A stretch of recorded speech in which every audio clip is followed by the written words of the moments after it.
Hey guys, this is Momin. I thought I would do a quick, relatively straightforward video today on how to start your recovery process because there are so many different moving parts to it that it can become confusing as to where to begin or where to and what aspect to start with. So, the good part is that there's no defined chronology of actions to take or which area to look at first and then which area to look at. It's kind of looking at different parts of it simultaneously. So I'll go over the few core areas that you need to look at for that, and maybe give you some tips on how I navigated that entire process and am still navigating that process.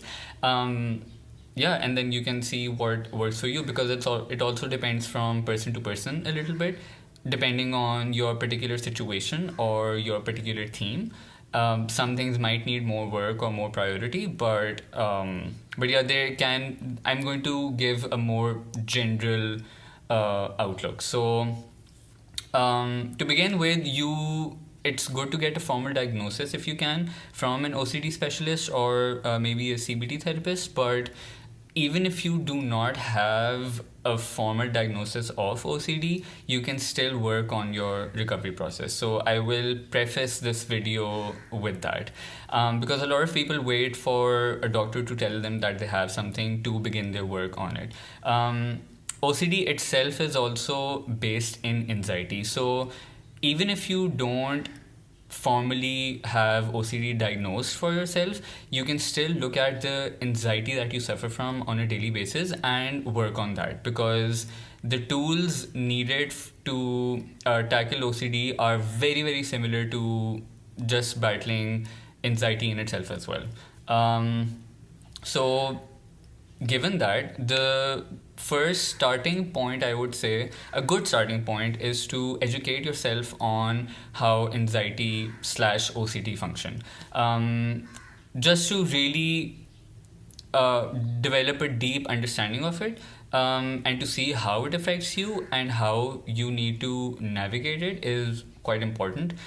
So for example, a good resource for that is the Instagram page and the YouTube channel for OCD recovery because it covers all the core concepts and the core understanding that you need for your recovery process. So, and then specifically the recommended reading list that Rob gives on his page, which includes 6 books: How to Stubbornly Refuse to Make Yourself Miserable About Anything and The Myth of Self-Esteem by Albert Ellis, Self-Help for Your Nerves, or the other alternative title is Hope and Help for Your Nerves by Claire Weeks.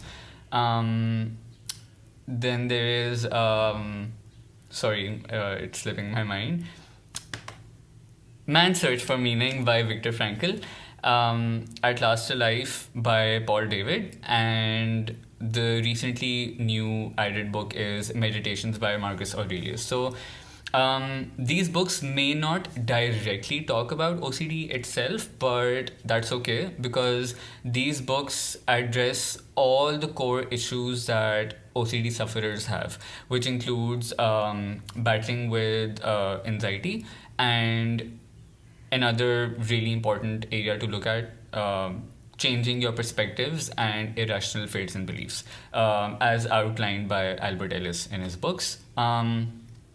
So developing your understanding on that is key over here.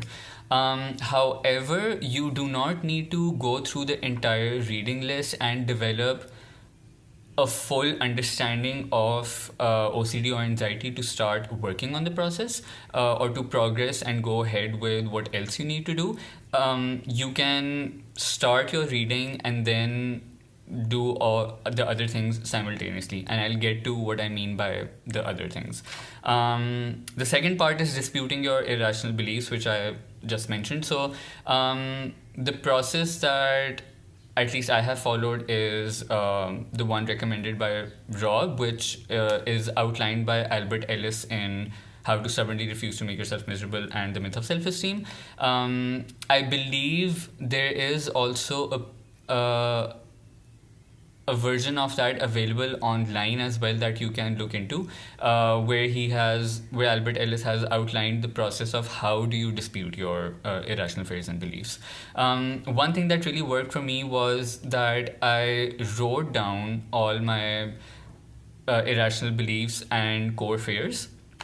For example, one of them is a fear of being abandoned, a fear of being alone, and a fear of being stuck in the OCD cycles. These are some of the few that I have. So, what I do is then according to the process of disputing outlined by Albert Ellis, I go through them one by one and dispute them in writing every other day. So what that does is it really helps you, number one, keep a track of what fears have you disputed so far. Number two, it gives you like a great opportunity to revise what you have written and disputed in the past weeks. And because a fear might not be completely perfectly disputed the first go, you might have to dispute it a few times over your recovery process, because obviously these are hard drilled fears in us and it takes time to really get to the bottom of them and see what is really fueling them. And so do not expect that you will get it perfect the first time. Like I said, it will take a few tries, so be patient with the process. One other thing that I want to highlight in this is that you do not immediately have to, when you write it out, you don't have to immediately start believing what you have written out, because it takes a while to really believe what you have written. There's a difference between saying it and truly believing it. So if you do not believe what you have written in the first place, that's okay. Do not put pressure on yourself to immediately go towards acceptance. Understand that it will slowly come to you as time goes on and as you work on other areas of your recovery journey. The third is looking at your compulsions. So your compulsions can include reassurance as well, confessions as well, and rumination as well.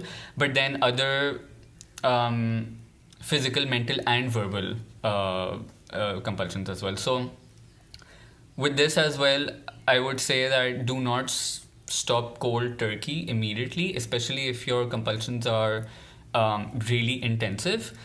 Start cutting them down slowly. So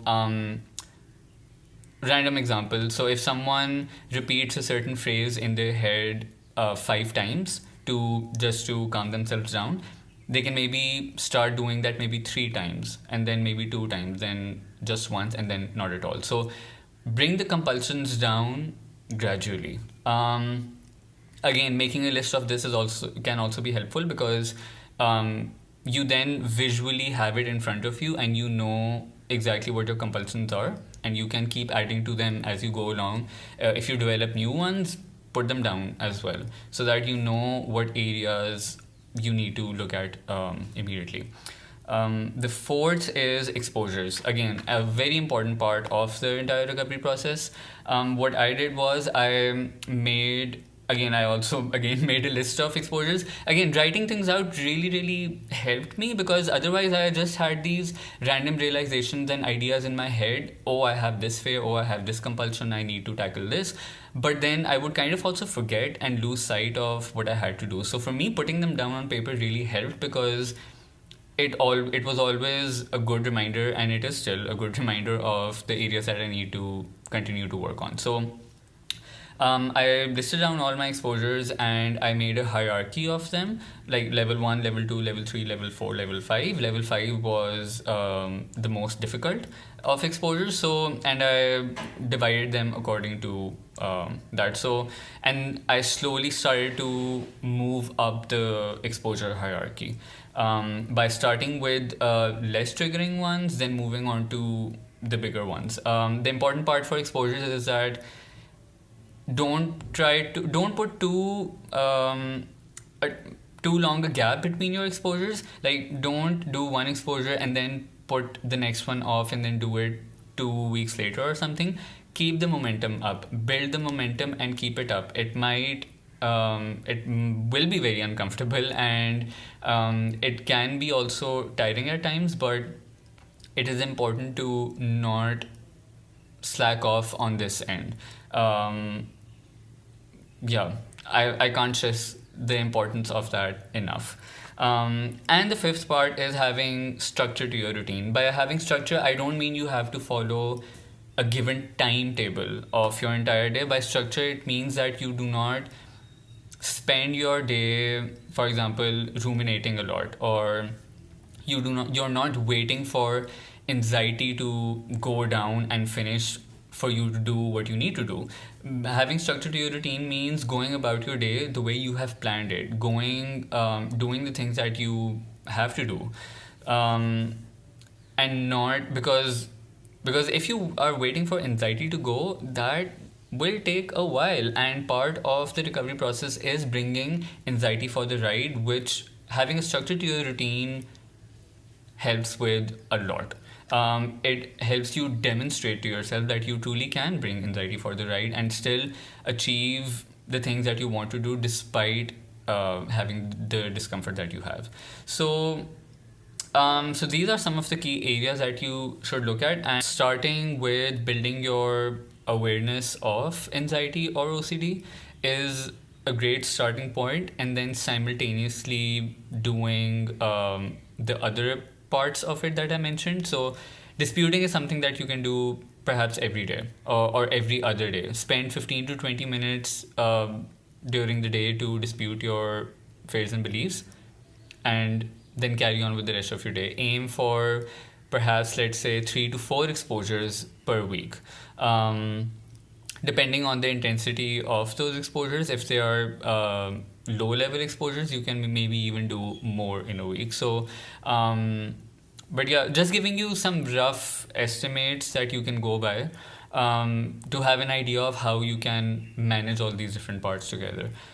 Take out time for reading every day, even if you can maybe read just 2 pages every single day. It takes maximum 5 to 6 minutes to do that. So maybe read just 2 pages if you want, but try to carve out time for that, because reading is essential for this. And as far as compulsions go, those are resisting compulsions and cutting down stuff like rumination, reassurance, confessions. That is something that you cannot set a time for, because those come along as you they just come along the day, as they please. So tackle them in the moment whenever that happens. So having this rough structure or rough outline of the recovery process, it will help you tackle all the essential parts of it simultaneously. Don't, again, I'm reiterating, do not wait to complete one aspect of it and then move to the other. It all happens simultaneously together. I hope that makes sense to you. I hope that gives you some kind of direction towards where you can start and where you can go. And yeah, I hope this helps. If you have any questions, you can put them in the comments, and yeah, speak to you soon. Bye.